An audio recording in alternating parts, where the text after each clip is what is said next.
Hello students, आज के इस वीडियो में हम पढ़ेंगे ट्रांसपोर्टेशन, जो कि लाइफ प्रोसेसेज का तीसरा लाइफ प्रोसेस है। First life process nutrition, second life process respiration, और ये दोनों हम पूरा कर चुके हैं, कंप्लीट कर चुके हैं। आज हम तीसरा लाइफ प्रोसेस ट्रांसपोर्टेशन उसको पढ़ना शुरू करेंगे, और इसके बाद में एक और बच रहा है एक्सक्रीशन, जो कि इसके ये टॉपिक कवर होने के बाद हम उसको देखेंगे। तो यहाँ पर जो ट्रांसपोर्टेशन है, इस लाइफ प्रोसेस के अंतर्गत हम लोगों को क्या चीजें पढ़नी है, उसमें होता क्या है जानेंगे। सबसे पहले डेफिनेशन ऑफ द ट्रांसपोर्टेशन, इसके अलावा transport in plant and transport in animal, ये चीजें इसमें पढ़ना है। बहुत बड़ा नहीं है, ये छोटा टॉपिक है जिसको हम 2-3 वीडियो के माध्यम से कवर करेंगे। तो शुरू करते हैं। कौन सा टॉपिक है? ट्रांसपोर्टेशन। सबसे पहले डिफिनीशन जानने की कोशिश करेंगे। तो यहाँ पर देखिए एक एग्जांपल मैं दिखा रहा हूं, जिससे आपको बहुत ही अच्छी तरह से इस समझ में आ जाएगा। जैसे यहाँ पर ये देखिए प्लांट दिखाया जा रहा है। प्लांट की जो रूट होती है वो कहाँ होती है? The soil. इसके अलावा अगर हम ह्यूमन बीइंग देखें, ये देखिए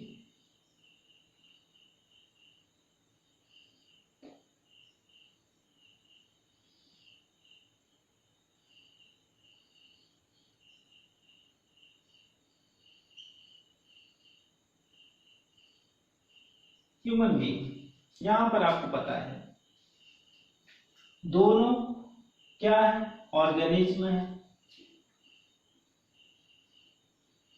ऐसे और बहुत सारे ऑर्गेनिज्म हैं। ये दोनों क्या है? लाइफ ऑर्गेनिज्म है। और आपको पता है the body of organism consist of cell. यहाँ पर चाहे वो प्लांट लिया जाए या एनिमल लाइक ह्यूमन बीइंग, चाहे जिसको लिया जाए, तो इनकी बॉडी बहुत सारे सेल से बनी होती है। और जो सेल होती है उस सेल को रिक्वायरमेंट होती है अपने आप को मेंटेन किए रहने की, उसको सरवाइव रखने के लिए कुछ चीजों की जरूरत होती है। वो चीजें क्या होती हैं? एक तो O2 हो गया, दूसरा वाटर, और तीसरा होता है फूड। अगर ये चीजें नहीं मिलेंगी तो जो सेल है वो डेड हो जाएगी। इसके अलावा इस जो सेल होती है उसके अंदर डिफरेंट एक्टिविटीज होती हैं, डिफरेंट लाइफ प्रोसेसेज होते हैं। जैसे आपको बताया गया रेस्पायरेशन,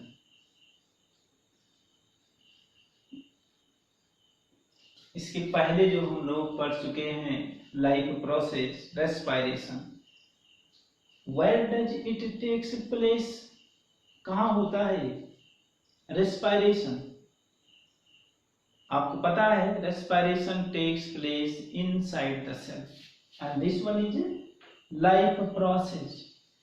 तो होता क्या है, इन चीजों की जरूरत होती है, और different life processes like respiration को करने के लिए इनको और चीजों की जरूरत होती है, अदर सब्सटेंसेस। तो इसके अलावा अदर सब्सटेंस की भी रिक्वायरमेंट होती है।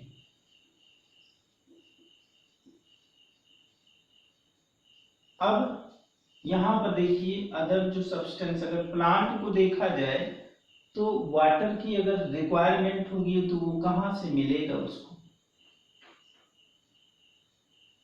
ये रूट से, सॉइल में जो वाटर होता है उससे रूट के द्वारा एब्जॉर्ब करेगा। एब्जॉर्ब करके क्या करेगा? बॉडी के एक पार्ट से, चूंकि आपको पता है यहाँ भी सेल है, यहाँ भी सेल है, मतलब टोटल बॉडी कंसिस्ट होती है बहुत सारे सेल से। इसी तरह से अगर हम देखें ह्यूमन बीइंग, तो उसकी body different lot of cell से बनी हुई होती है, और उन सेल्स को ये मटेरियल चाहिए। तो जो मटेरियल चाहिए तो क्या होगा? ये मटेरियल, जैसे यहाँ पे वाटर का मूवमेंट यहाँ तक की सेल्स को ले जाने की जरूरत होगा, वहां तक पहुंचाना पड़ेगा। तो यही प्रोसेस जो होती है मटेरियल को बॉडी के एक पार्ट से दूसरे पार्ट में ले जाने का जो प्रोसेस है, that is called transportation. Clear हुआ ट्रांसपोर्टेशन क्या होता है? अब इसका डेफिनेशन हम देख लेते हैं, ट्रांसपोर्टेशन होता क्या है। तो आपको यहाँ से क्लियर हो रहा होगा ट्रांसपोर्टेशन, आप यहाँ पे देखते रहिए होता क्या है। ट्रांसपोर्टेशन है क्या? इज ए लाइफ प्रोसेस, जैसे respiration is a life process, in same way transportation also a life process. तो ट्रांसपोर्टेशन क्या है? Transportation is a life process in which क्या हो रहा है, substance absorb in one part of the body of organism. मतलब एक part में, यहाँ पे क्या है, रूट, बॉडी के एक पार्ट में सब्सटेंस एब्जॉर्ब हो रहा है और फिर क्या हो जा रहा है, is carried out to another part of the body. तो दिस इज कॉल्ड ट्रांसपोर्टेशन। यहाँ पे देखिए transportation is a life process in which a substance absorb in one part of the body of an organism is carried out to the other part of the body. So that process is called transportation. अब definition ये आपको समझ में आ गया होगा। अब हम शुरू करेंगे कि दो चीजों में हमें पढ़ना है ट्रांसपोर्टेशन, एक तो प्लांट में ट्रांसपोर्टेशन और दूसरा एनिमल में। तो इस वीडियो में हम ट्रांसपोर्टेशन इन प्लांट्स पढ़ेंगे। चलिए देखते हैं ट्रांसपोर्टेशन इन प्लांट्स क्या होता है। सबसे पहले हम ये जानेंगे कि जो प्लांट्स होते हैं उसमें किन चीजों का ट्रांसपोर्ट होता है प्लांट के एक बॉडी पार्ट से दूसरे बॉडी पार्ट्स में।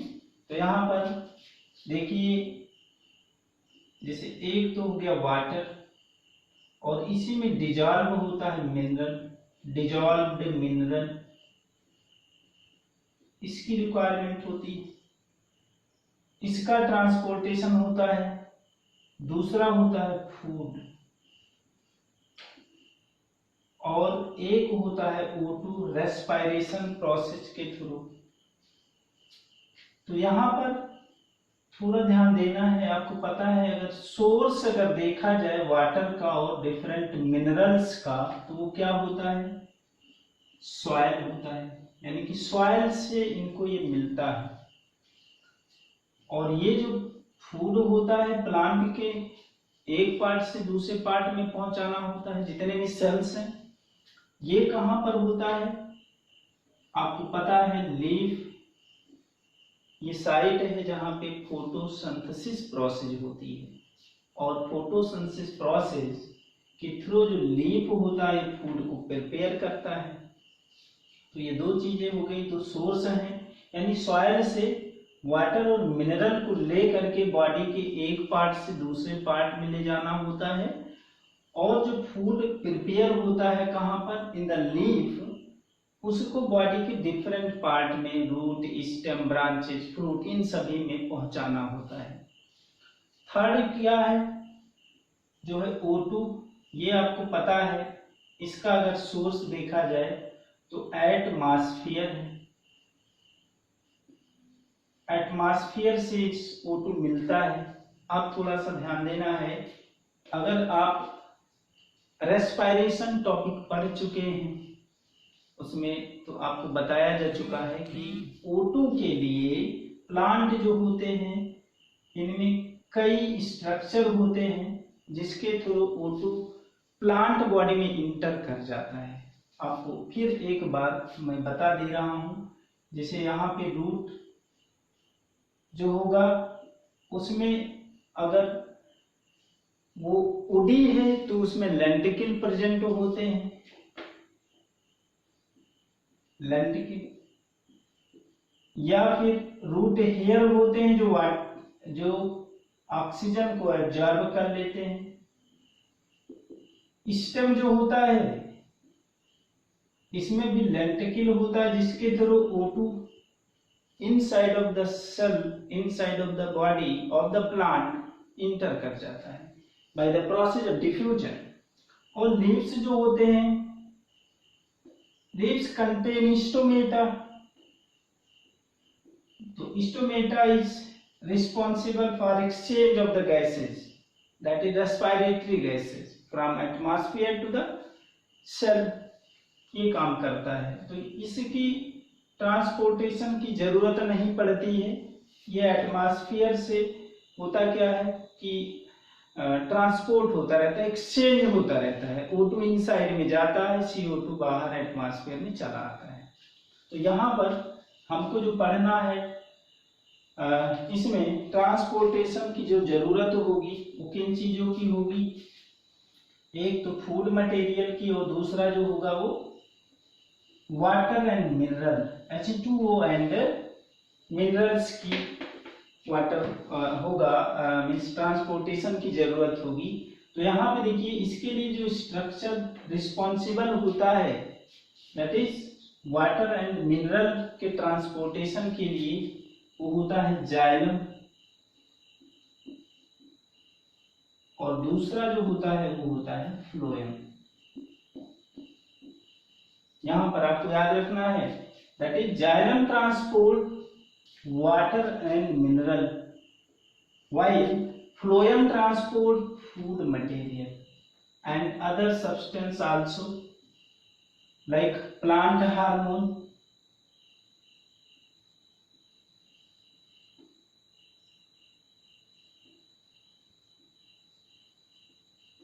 ये इसका ट्रांसपोर्ट करता है। कि दो टिश्यूज हैं जो प्लांट बॉडी में मिलते हैं, और इन यही टिश्यूज क्या होते हैं, रिस्पॉन्सिबल होते हैं किसके लिए, for transportation of the material from one part of the body to another. तो here xylem is responsible for transportation of water and dissolved mineral from root to other part of the plant, while phloem is responsible for transportation of the food and other substances like plant hormone from source to the sink or from leaf to the other part of the plant। तो ये होते हैं। अब थोड़ा सा यहाँ पर एक दो चीजें आपको और जान लेनी है। जैसे अगर यहाँ पर हम प्लांट की बात करें तो जो प्लांट्स होते हैं इसके डिफरेंट ग्रुप्स हैं, 9th क्लास में आप पढ़ चुके हैं। प्लांट्स को 5 डिवीजन में डिवाइड किया गया है। कौन से हैं, एल्गी, ब्रायोफाइटा, थोड़ा सा याद करिए आप, pteridophyta,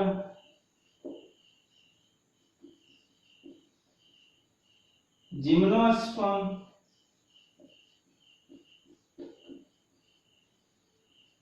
and angiosperm are also known as flowering plant। ये 5 ग्रुप हैं। These 3 groups of the plant does not have any xylem or phloem, it means they lack।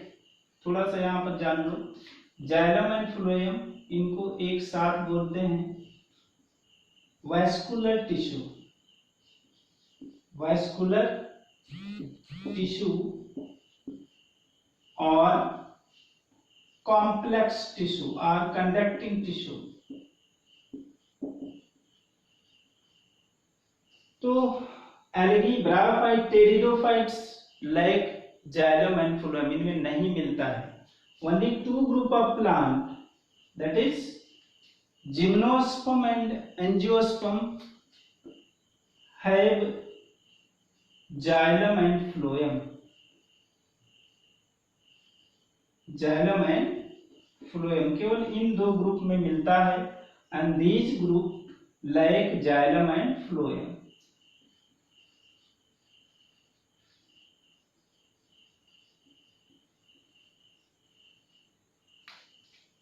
Xylem and phloem इनमें नहीं होता है। एल्गी और ब्रायोफाइट्स में xylem और phloem, bryophyte, pteridophyte इनमें नहीं मिलता है। केवल 2 ग्रुप्स हैं, जिम्नोस्पर्म और एंजियोस्पर्म, इनमें जाइलम फ्लोएम मिलता है। फिर यहाँ पर इन प्लांट्स में किस तरह से मटेरियल ट्रांसपोर्ट होता है तो आपको पता होना चाहिए।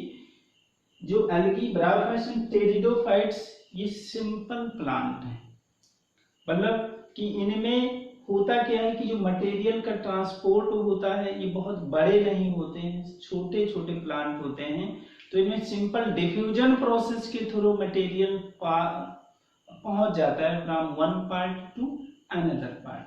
लेकिन जिम्नोस्पर्मिक एंड एंजियोस्पर्मिक प्लांट जो होते हैं काफी लार्ज होते हैं, कॉम्प्लेक्स बॉडी होती है। तो यहाँ पर एक स्पेशल सिस्टम की रिक्वायरमेंट होती है, जो है कौन सा, वैस्कुलर सिस्टम या वैस्कुलर टिश्यूज होते हैं, जो रिस्पॉन्सिबल होते हैं किसके लिए, for transportation of the material. अब प्लांट में ये क्लियर हो गया कि जो H2O और मिनरल्स जो होता है वो जाइलम के थ्रू होता है, ट्रांसपोर्टेशन होता है, और जो फूड का ट्रांसपोर्टेशन होता है वो फ्लोएम के थ्रू होता है। अब एक दो चीजें और हम लोगों को जान लेना है, तब हम ट्रांसपोर्टेशन समझ पाएंगे कि प्लांट में किस तरह से ट्रांसपोर्ट होता है। तो एक जो स्ट्रक्चर है वो हम पहले जानेंगे। क्या जानना है देखते हैं। अगर हम कोई एक स्टेम या रूट लें, स्टेम या रूट अगर लें तो क्या होगा, क्या चीजें दिखाई देंगी।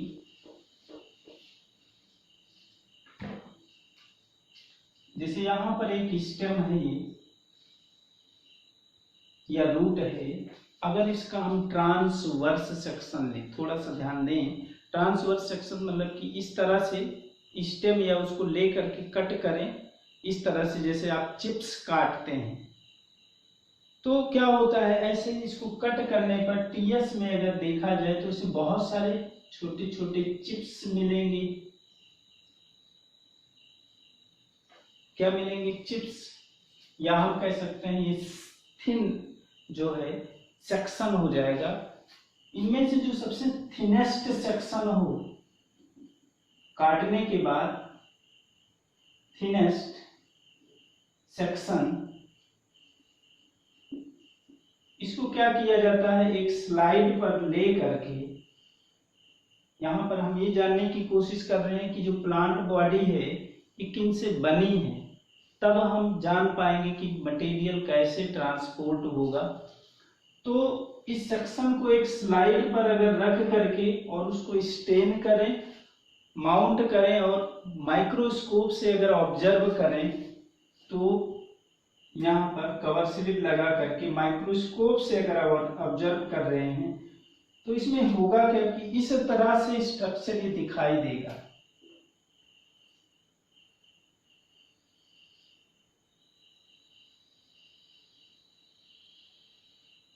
माइक्रोस्कोप से देखने पर क्या दिखाई देगा,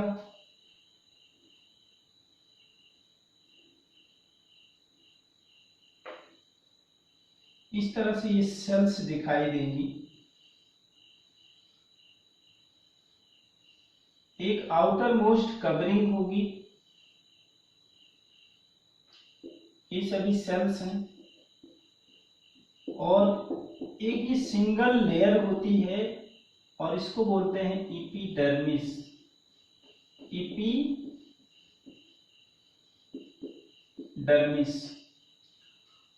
इसके बाद में इसके अंदर और कई लेयर्स होती हैं सेल्स की, इस तरह से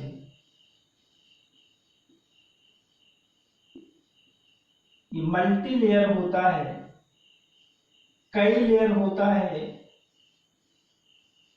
ये सभी सेल्स हैं, और इन सेल्स को बोलते हैं कॉर्टेक्स। क्या बोलते हैं, कॉर्टेक्स। फिर कॉर्टेक्स के बाद फिर और एक लेयर है यहाँ पे,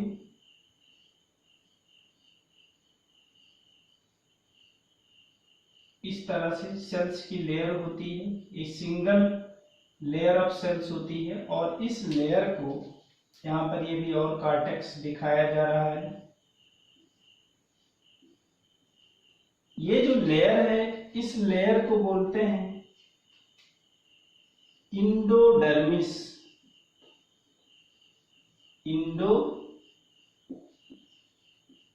डर्मिस, और उसके बाद में फिर और लेयर होती हैं, एक लेयर या दो या तीन लेयर होती है सेल्स की, और इन लेयर्स ऑफ सेल्स को बोलते हैं पेरीसाइकिल।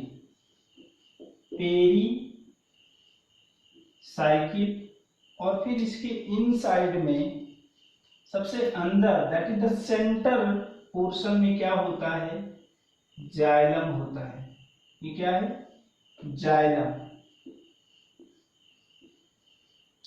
और यहां पर इस साइड में फिर ये फ्लोएम होते हैं, जाइलम और फ्लोएम होते हैं, ये पास में रहते हैं।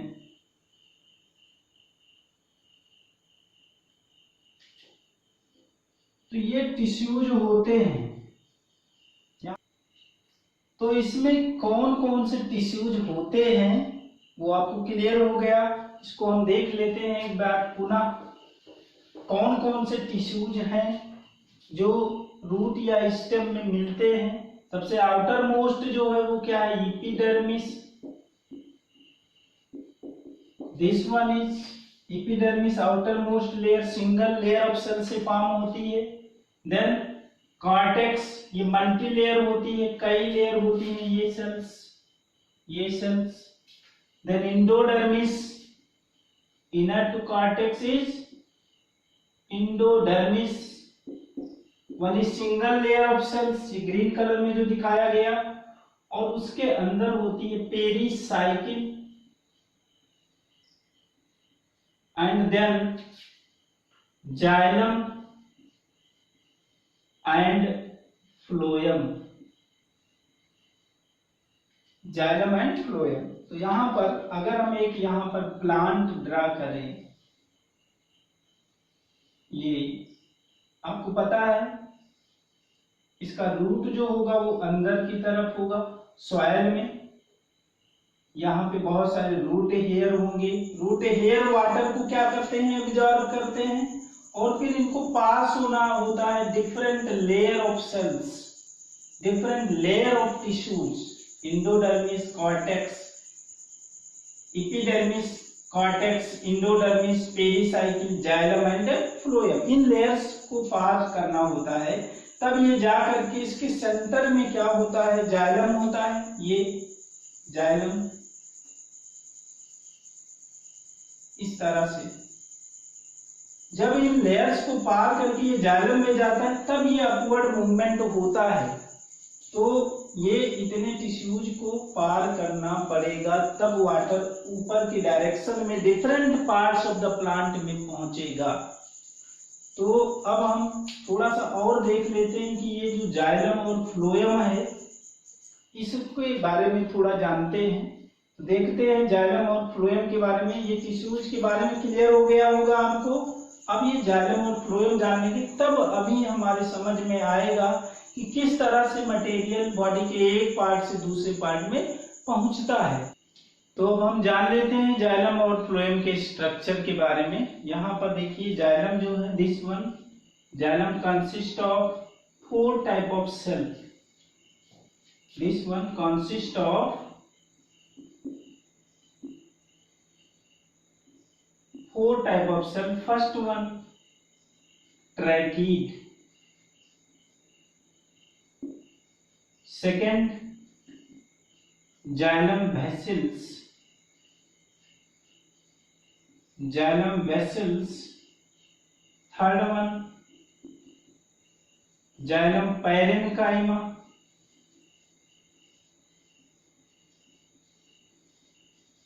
Next one, fourth, xylem fibre. यहां पर देखिए ये जो फिगर दिया गया है ये है जाइलम दैट इज ट्रैकीड्स का, और ये है जाइलम वेसल्स का। पैरेन्काइमा जो सेल्स होते हैं वो इस तरह की ये सेल थिन वॉल्ड होती हैं, राउंडेड शेप में होती हैं, और फाइबर जो होते हैं वो इस तरह के ये सेल होते हैं। तो यहाँ पर इसमें थोड़ा सा आपको जान लेना है कि जो ट्रैकीड्स होते हैं non living This is also non-living. Xylem vessels also non-living. Only xylem parenchyma is living and xylem fiber also non-living. ये non-living होते हैं. यहाँ पे दो स्ट्रक्चर जो होते हैं ट्रैकीड्स एंड जाइलम वेसिल्स, ये रिस्पॉन्सिबल होते हैं for conduction of for up movement of the water. इस तरह से यहाँ पे देखिए बीच में खोखले होते हैं, हॉलो होते हैं और इसके थ्रू वाटर अप डायरेक्शन में मूव होता है. इसी तरह से ऐसे बहुत सारे एक के ऊपर ये लगे रहते हैं और वाटर के लिए एक ट्यूब फॉर्म करते हैं जिससे कि वाटर अप डायरेक्शन में मूव कर सके. हाँ, एक चीज और ध्यान रखना है कि जैसे यहाँ पे तीन बता दिया गया है, एल्गी, ब्रायोफाइट्स एंड टेरिडोफाइट्स. इन तीनों में जाइलम और फ्लोएम नहीं मिलता है, इनमें मिलता है जिम्नोस्पर्म और एंजियोस्पर्म में. तो आपको ये बताया गया कि जो जाइलम है consist of 4 type of cells, but in gymnospermic plant xylem consist of only 3 type of cell. और वो कौन सा सेल नहीं होता है उसमें, तो xylem vessels is absent in gymnospermic plant. Only present क्या होता है, tracheids, xylem parenchyma and fibre. 3 element ही जाइलम में प्रेजेंट होते हैं. तो वहां पर ट्रैकीड्स जो होता है इज क्या होता है, मेन कंडक्टिंग टिश्यू और conducting cell for upward movement of the water. किस केस में, जिम्नोस्पर्मिक प्लांट में. और एंजियोस्पर्मिक प्लांट में क्या होता है, 4 एलिमेंट होते हैं, tracheids, xylem vessels, xylem parenchyma and xylem fibre. तो यहाँ पर ये चीजें आपको याद रखना है कॉम्पिटिटिव एग्जामिनेशंस के लिए. नॉन लिविंग केवल एक जो होता है जाइलम पैरेन्काइमा वो लिविंग होता है. Other 3 tracheids, xylem vessels and xylem fibre are non living. ये तीनों नॉन लिविंग होते हैं. अब यहाँ पर देखना है इनकी वॉल, जो देखिए पोर दिखाए गए पिटेड होते हैं, इनकी वॉल काफी थिक होती है, लिग्निफाइड होती है. और अब हम देखते हैं यहाँ पर थोड़ा सा ध्यान दीजिए, जाइलम 4 टाइप ऑफ टिश्यू से बना होता है, इसलिए इसको कॉम्प्लेक्स टिश्यू बोलते हैं. Phloem also called complex tissue, वो भी 4 टाइप ऑफ सेल से फॉर्म होता है. तो इसके बाद हम देख लेते हैं फ्लोएम के कंपोनेंट्स जिनसे ये बना होता है.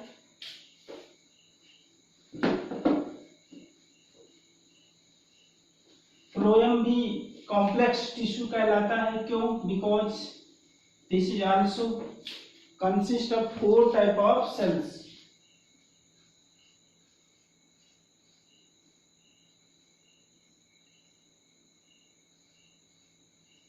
Phloem,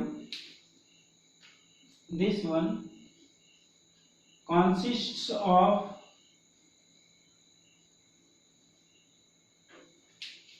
4 type of cell. First one, sieve tube.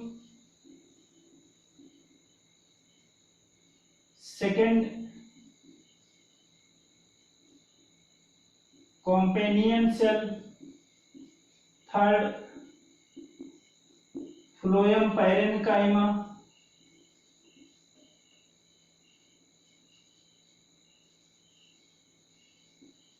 Fourth one, phloem fibre.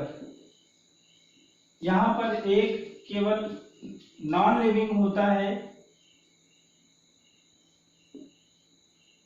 Other 3 जो होते हैं that is sieve tube, companion cell and parenchyma are living in nature, living cells होते हैं. केवल एक यहाँ पर नॉन लिविंग होता है, वो होता कौन सा, फ्लोएम फाइबर. तो xylem consist of 4 type of cell and phloem also consist of 4 type of cells. ये कौन से हैं, सीव ट्यूब. यहाँ पर देखिए this one is sieve tube.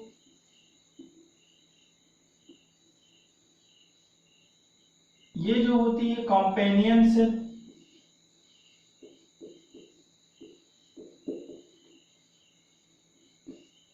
This one, phloem parenchyma.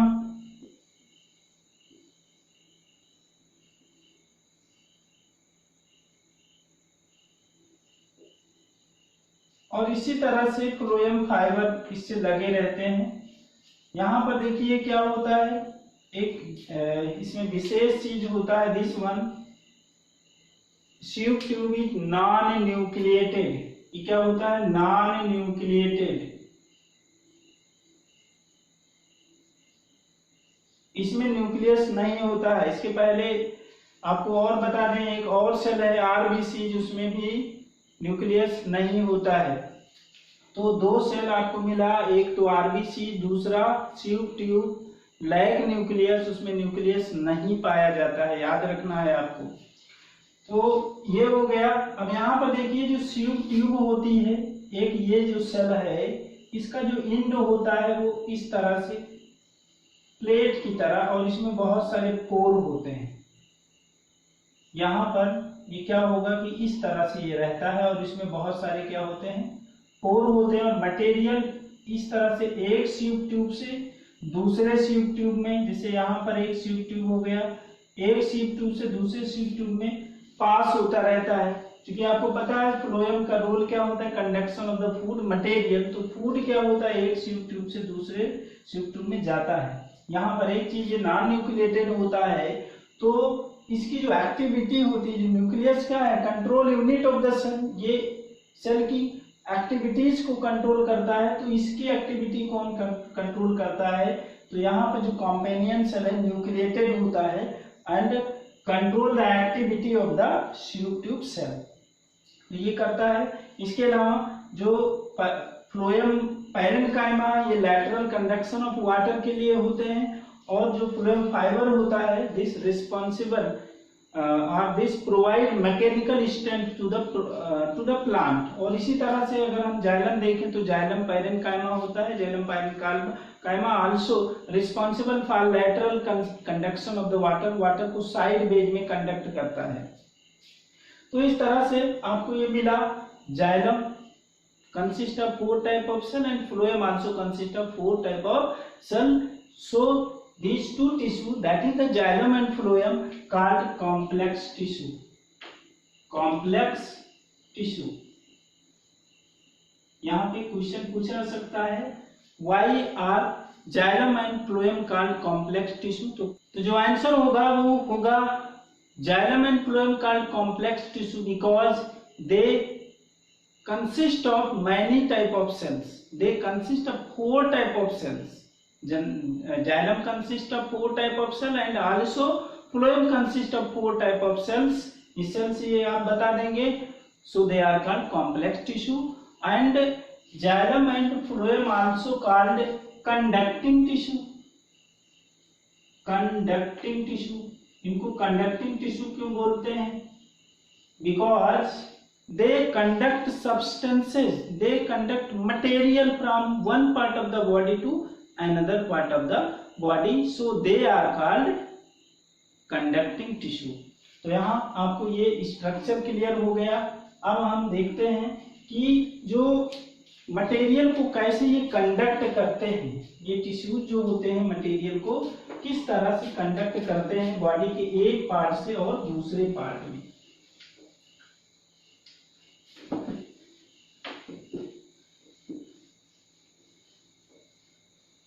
तो यहां पर देखते हैं, जैसे यहां पर एक ये प्लांट है,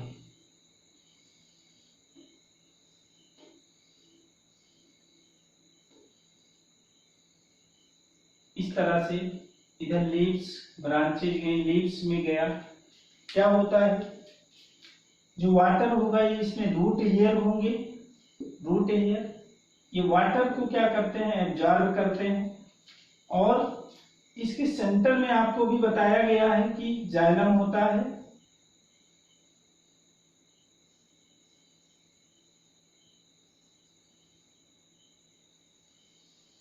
सेंटर में क्या होता है, जाइलम होता है इसके सेंटर में।